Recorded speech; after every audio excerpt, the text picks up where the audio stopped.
పోతన పేరు చెప్పగానే గుర్తొచ్చేది, తెలుగునాట ఇంటింటా వినిపించేది ఈ పద్యం.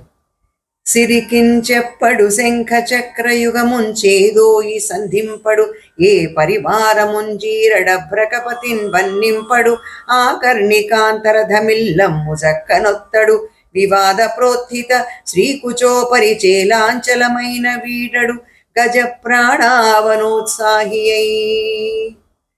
గజరాజు ప్రాణాలని కాపాడాలనే ఉత్సాహంతో విష్ణుమూర్తి లక్ష్మీదేవికి చెప్పలేదు, శంఖచక్రాలను చేతిలోకి తీసుకోలేదు, సేవకులనెవర్నీ పిలవలేదు, గరుడ వాహనము సిద్ధపరుచుకోలేదు, జారిన జుట్టుముడిని కూడా చక్కదిద్దుకోలేదు.